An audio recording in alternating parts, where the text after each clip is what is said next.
தமிழகத்தில் வளரும் நந்தி சிலையும் மிதக்கும் தெய்வீக கல்லும் அமைந்துள்ள கோவிலை பற்றி இன்றைய சர்வபக்தி மையத்தில் பார்க்கலாம்.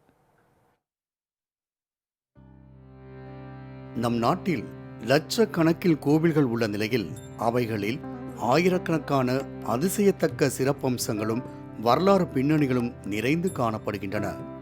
அப்படிப்பட்ட பல சிறப்பம்சங்கள் கொண்ட ஒரு கோவில் கிருஷ்ணகிரி மாவட்டத்தில் தேவசமுத்திரம் கிராமத்தில் காட்டு வீர ஆஞ்சநேயர் என்ற நாமத்தில் அமைந்துள்ளது. ராமனும் லக்ஷ்மணனும் ராவணனை கொல்வதற்காக இலங்கை நோக்கி செல்லும் போது கிருஷ்ணகிரி வனத்தில் தங்கி இருந்துள்ளனர். அப்போது இருவருக்கும் ஆஞ்சநேயர் காவலாக இருந்ததால் இந்த இடம் காட்டு ஆஞ்சநேயர் கோவில் என அழைக்கப்படுகிறது. கிருஷ்ணதேவராயர் ஆண்ட காலத்தில் மலைகள் நிறைந்த இந்த வனப்பகுதியில் ஒரு பாறையின் மீது சிலையாய் காட்சியளித்த ஆஞ்சநேயர் காட்டு வழி செல்வோருக்கு காவலாக இருந்ததாக கூறப்படுகிறது. நாளடைவில் இந்த ஆஞ்சநேயரின் தெய்வீக சக்தியை உணர்ந்த பொதுமக்கள் அந்த காட்டு பகுதியிலேயே அவருக்கு கோவில் எழுப்பி வழிபாடுகள் மேற்கொண்டனர். உலகில் வேறெங்கும் காண முடியாதபடி ஒற்றை பாறையை குடைந்து உருவாக்கப்பட்ட அனுமன் சிலை கோவிலின் வலதுபுறத்தில் அமைந்துள்ள பொன்மலையில் வீற்றிருக்கும் பெருமாளை நோக்கி வணங்குவது போல அமைக்கப்பட்டுள்ளது. வனப்பகுதியில் இந்த அனுமன் சிலைக்கு பின்புறம் அமைந்துள்ள ஒரு நந்தி சிலை நாளுக்கு நாள் வளர்ந்து வருவது அதிசயம் நிறைந்ததாக கருதப்படுகிறது.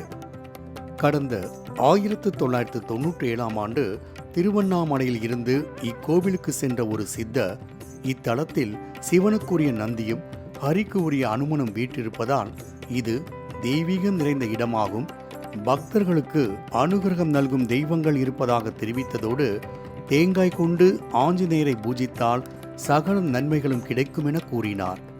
பொதுவாக ஆஞ்சநேயர் கோவிலில் சுவாமிக்கு வெற்றிலை மாலையும் வடமாலையும் அணிவித்து பக்தர்கள் வழிபாடு செய்து வருவர்.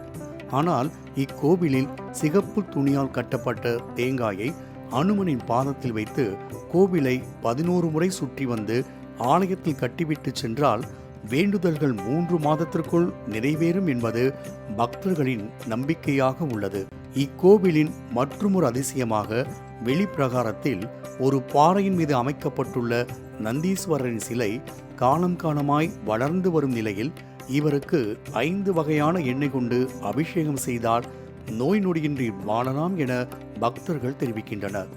இந்த வேங்கட ரமணசாமி சன்னதிக்கு பக்கவாட்டில் தண்ணீரில் மிதந்தபடி அதிசய சிறு பாறை போன்ற கல் காணப்படுகிறது. இந்த பாறை குறித்து சுவாரஸ்யமான தகவல்களும் தெய்வீக செய்திகளும் கேட்போரை பக்தி பரவசப்படுத்துகின்றது.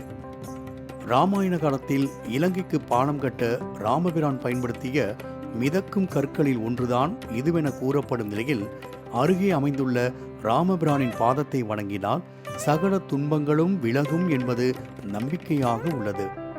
இங்கு ஆஞ்சநேயர் சிலை கிடைத்த காலத்திலேயே அருகில் இருந்த நாகர் சிலைகளும் இக்கோவிலின் சுற்றுப்புறத்தில் பிரதிஷ்டை செய்யப்பட்டு பக்தர்களால் மஞ்சள் பூசி வழிபாடு செய்யப்படுகிறது.